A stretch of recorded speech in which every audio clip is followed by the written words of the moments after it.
नमस्कार दोस्तों, जय जोहार। मैं कौशल तिवारी और बिहनिया संझा में आपका स्वागत है। 24 घंटे चुनावी मूड में रहने वाले भारतीय जनता पार्टी के स्टार प्रचारक नरेंद्र मोदी इन दिनों चुनाव प्रचार से अपने को इतना दूर कैसे कर लिया है।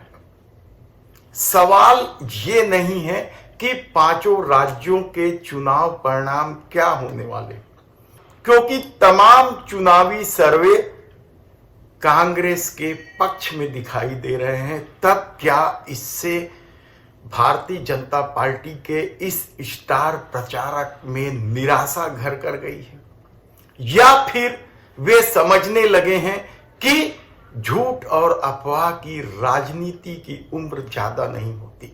हालांकि अमेरिकी राष्ट्रपति अब्राहम लिंकन का कहना है कि किसी व्यक्ति को बहुत दिनों तक बेवकूफ नहीं बनाया जा सकता, बार बार बेवकूफ नहीं बनाया जा सकता, लेकिन धर्म और राष्ट्रवाद के आश्रय पीढ़ी दर पीढ़ी बेवकूफ बनाया जा सकता है।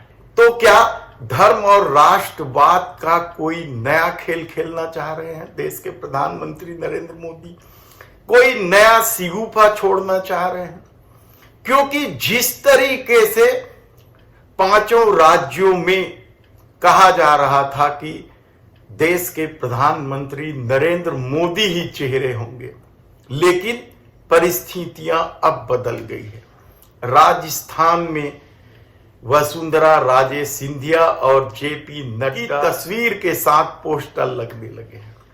मध्य प्रदेश में तो राम मंदिर निर्माण को लेकर पोस्टर लगने लगे हैं। छत्तीसगढ़ में भी कमोबेश यही स्थिति है। जेपी नड्डा लगातार दौड़ रहे हैं, अमित शाह लगातार दौरा कर रहे हैं, और पिछले दिनों तो गजब हो गया कि देश के प्रधानमंत्री नरेंद्र मोदी का तय मिजोरम दौरा कैंसिल कर दिया गया और उनकी जगह पर अमित शाह को जाना पड़ा। सवाल कई सारे उठेंगे इस दौर में।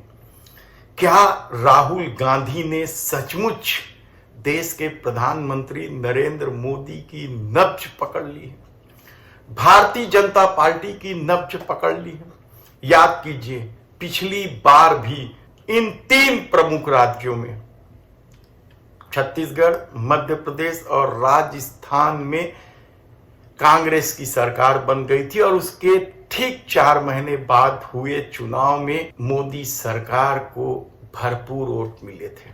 यही नहीं, पश्चिम और उत्तर भारत के 320 सीटों में से 233 सीटें भारतीय जनता पार्टी जीत गई थी और कांग्रेस को केवल 16 सीट मिली थी। लेकिन क्या परिस्थितियां बदल गई है? अब राहुल गांधी ने नब्ज पकड़ लिया।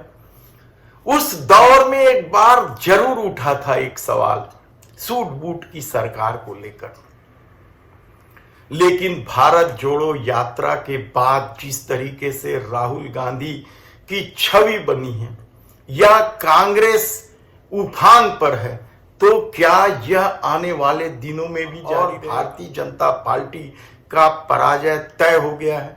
दरअसल यदि आप 2009 के चुनाव परिणाम को देखेंगे तो इन्हीं 320 सीटों पर कांग्रेस 120 सीट जीत गई थी, लेकिन 2019 आते आते वह 16 सीट पर सिमट गई। समझिए आप इस बात को कि इन्हीं क्षेत्रों के बदौलत भारतीय जनता पार्टी सरकार बनाती है। हम बंगाल या कर्नाटक की बात नहीं कर रहे हैं, या उड़ीसा की बात नहीं कर रहे हैं, जहां 2019 में भारतीय जनता पार्टी ने शानदार प्रदर्शन किया था। परिस्थितियां बदल गई है। अब इन तीनों राज्यों में वह प्रदर्शन दोहरा पाएंगे भारतीय जनता पार्टी, कहना कठिन है, लेकिन इन पश्चिम और उत्तर भारत में जरूर परिस्थितियां बदली है।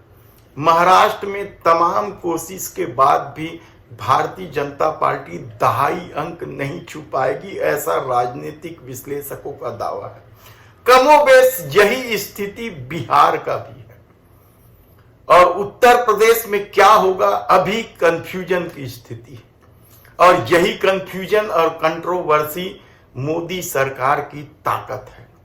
यह किस तरह की ताकत है यह हम आपको बताते रहे, लेकिन वर्तमान में जिस तरीके से मित्र प्रेम की वजह से मोदी सरकार चौतरफा गिरी, राहुल गांधी ने कल छत्तीसगढ़ के दौरे में जिस तरीके से फिर मोदी सरकार के मित्र प्रेम पर प्रहार करते हुए किसानों के हित में गारंटी दी, मजदूरों के हित में गारंटी दी, गरीबों के हित में गारंटी दी, और यही नहीं, वे छत्तीसगढ़ की राजधानी रायपुर के नजदीक कठिया गांव में खेत में भी जा उतरे, किसानों के साथ धान कटाई करने लगे। और इस देश में यकीन मानिए कि किसानों की अपनी ताकत है। जिस तरीके से उन्होंने दावा किया कि कर्ज माफी केवल कांग्रेस करती है, और घोषणा भी कर दी गई है कि फिर सत्ता में छत्तीसगढ़ में आएगी तो किसानों की कर्ज माफी होगी, तो क्या उस घाव को कुरेदने की कोशिश राहुल गांधी ने की है? जो 1 साल तक 3 कृषि कानून बिल को लेकर किसानों ने चलाया था, इस दौरान 75 से अधिक किसान मौत के गाल में समा चुके थे। क्या कुछ जुल्म नहीं हुआ था इस दौर में? उन्हें देशद्रोही बताया गया, पाकिस्तानी बताया गया, खालिस्तानी बताया गया किसानों को।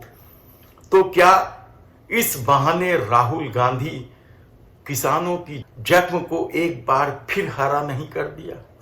एक तरफ देश के प्रधानमंत्री नरेंद्र मोदी मित्र प्रेम में बुरी तरीके से घिरे हुए हैं, अडानी समूह को लेकर चौतरफा हमलावर है तमाम विपक्षी नेता, और यही नहीं, अब तो यह भी आरोप लगे हैं कि जो भी अडानी और मोदी के मित्र प्रेम पर सवाल उठाते हैं उन्हें जेल में डाल दिया जाता है या उनकी सदस्यता खतरे में पड़ जाती है।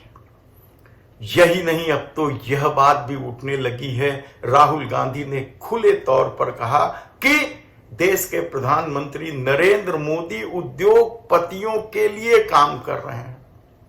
उद्योगपतियों के 25 लाख करोड़ रुपए काम कर दिए हैं, और किसानों के 5, 7, 10 हजार करोड़ रुपए माफ करने पर बवाल मचाते हैं। क्या रेवड़ी कल्चर कहकर देश के प्रधानमंत्री ने सेल्फ गोल कर लिया है? कल तक मास्टर स्ट्रोक मारते थे, अब रेवड़ी ऐसा बन गया है कि सेल्फ गोल की स्थिति में है। और शायद यही वजह है कि कांग्रेस ने अपने तमाम विज्ञापनों में इसी रेवड़ी को लेकर सवाल उठा रहे हैं, चाहे इलाज का मामला हो, संजीवनी मेडिकल स्टोर्स का मामला हो, आत्मानंद स्कूल का मामला हो। उनके विज्ञापनों में साफ कहा जा रहा है कि इसे तो भारतीय जनता पार्टी वाले लोग रेवड़ी कहते हैं। यह सब सुविधा तब तक जब तक कांग्रेस की सरकार है, तब तक, यानी एक बड़ा प्रभावशाली विज्ञापन। तो क्या राहुल गांधी ने भारतीय जनता पार्टी को कारपोरेट के साथ खड़ा कर दिया है और लोग समझने लगे हैं, और इसी बात को लेकर देश के प्रधानमंत्री नरेंद्र मोदी परेशान हैं। और वे समझ चुके हैं कि 5 राज्यों में भारतीय जनता पार्टी की बुरी स्थिति है, इसलिए भी अब उनकी दूरी बढ़ते जा रही है चुनावी कार्यक्रमों से। देखना होगा कि आने वाले दिनों में वे कहां जाएंगे। जाएंगे तो जरूर, क्योंकि भारतीय जनता पार्टी के सबसे बड़े स्टार प्रचारक कोई है तो प्रधानमंत्री नरेंद्र मोदी हैं। ऐसे में जब उनके चेहरे के आश्रय ही 5 राज्य के चुनाव हो रहे हैं या भारतीय जनता पार्टी लड़ रहा है, तब क्या आने वाले दिनों में देश के प्रधानमंत्री फिर अपने पुराने मूड पर आकर चुनावी प्रचार करेंगे, या फिर राहुल गांधी के सवालों से बेचैन निराश होकर चुपचाप 2024 की तैयारी करेंगे? धन्यवाद।